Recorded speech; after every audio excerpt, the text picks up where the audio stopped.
বিগত ফেসিবাদী আমলে আমরা দেখতে পেয়েছি ক্যাম্পাসগুলোতে গণরম গ্যাসরুম কালচার, র্যাগিং কালচার, শিক্ষার্থীদের উপর নিপীড়ন, নির্যাতন, নিষ্পেষণ, ডিহিউম্যানাইজেশন এর মাধ্যমে খুনি হাসিনা এবং তার দোসররা নিষিদ্ধ ঘোষিত ছাত্রলীগ এবং খুনি হাসিনার প্রশাসন প্রত্যেকটা বিশ্ববিদ্যালয়, কলেজ, হলগুলোকে এক একটা কনসেন্ট্রেশন ক্যাম্প বানিয়েছিল। গণতন্ত্রের যে চর্চা, সুস্থ গণতন্ত্রের যে চর্চা, সেই চর্চাকে ধ্বংস করেছিল। 24 জুলাই বিপ্লবের মাধ্যমে আজকে আমাদের এই ভূখণ্ড ফেসিবাদ মুক্ত হয়েছে। আজকে আমরা আজাদি পেয়েছি। আজকে বাংলাদেশের প্রতিটি ক্যাম্পাস ফেসিবাদ মুক্ত হয়েছে। প্রতিটি ক্যাম্পাসের শিক্ষার্থীরা আজকে মত প্রকাশের স্বাধীনতা পেয়েছে। জুলাই বিপ্লব পরবর্তী আমরা ইসলামী ছাত্র শিবিরের জায়গা থেকে সারা দেশের ছাত্র সমাজকে দেখিয়েছি কিভাবে ছাত্র রাজনীতি বিনির্মাণ করতে হয়, কিভাবে সহাবস্থান নিশ্চিত করতে হয়, ছাত্র রাজনীতির মডেল কেমন হওয়া দরকার, সেটা আমরা আমাদের কথা এবং কাজের মাধ্যমে প্রমাণ করেছি। আমরা বলেছি ছাত্র রাজনীতি হবে মার্কেট প্লেস অফ আইডিয়া। আমরা শিক্ষার্থীদের কাছে আমাদের আইডিয়াগুলো নিয়ে যাব। শিক্ষার্থীরা যার আইডিয়া তার ভালো লাগবে সেটা গ্রহণ করবে, যার আইডিয়া তার ভালো লাগবে না সেটা সমালোচনা করবে। কিন্তু এখানে কেউ হকিস্টিক অথবা স্টাম নিয়ে যাবে না, কেউ কারো উপর নিপীড়ন করবে না, কেউ ক্যাম্পাসে লিগে চাঁদাবাজি করবে না, কেউ কারো উপর জুলুম করবে না। কেউ যদি এরকম জুলুম করতে চায়, কেউ যদি নব্য ফেস্ট হতে চায়, কেউ যদি গণরম গ্যাসরুম কালচার তৈরি করতে চায়, তাহলে শহীদ আবু সাইদ, শহীদ শান্ত, শহীদ আলী রায়হানরা যেভাবে দাঁড়িয়ে প্রতিবাদ করেছিল, আমরা শহীদ আবু সাইদের প্রজন্ম বেঁচে থাকতে আমরা সেইভাবেই সকল অন্যায়ের বিরুদ্ধে আমাদের প্রতিবাদ প্রতিরোধ জারি রাখবো ইনশাআল্লাহ।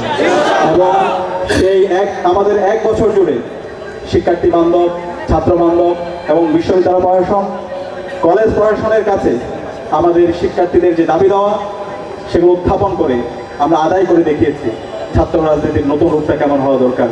এবং তার রিফ্লেকশন আমরা সম্প্রতি ছাত্র সংসদ নির্বাচন মধ্যে দেখতে পেয়েছি। ঢাকা বিশ্ববিদ্যালয় কেন্দ্রীয় ছাত্র সংসদ ডাকসু, চাকসু, জাকসু, রাকসু সহ বাংলাদেশের সকল শিক্ষার্থীরা আজকে ইসলামী ছাত্র শিবিরের যে জোট, সে প্যানেলকে স্বতঃস্ফূর্তভাবে গ্রহণ করেছে। শিক্ষার্থীরা এবং নারীরা ইসলামী ছাত্র শিবিরের যে জোট, যে প্যানেল, যে প্রস্তাবনা, যে আদর্শ, সেটাকে তারা স্বতঃস্ফূর্তভাবে গ্রহণ করেছে।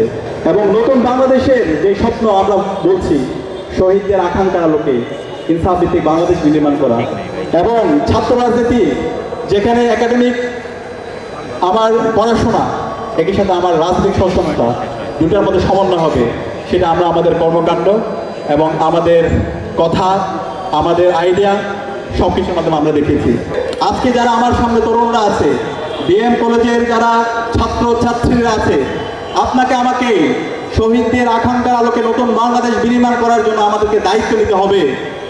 এই জুলাই বিপ্লব পরবর্তী একটা প্রজন্ম তৈরি হয়েছে যারা সত্যকে সত্য বলতে শিখে গেছে, যারা প্রতিবাদ করতে শিখে গেছে, যারা আর কাউকে ভয় পায় না, যারা অন্যায়কে অন্যায় বলতে শিখে গেছে।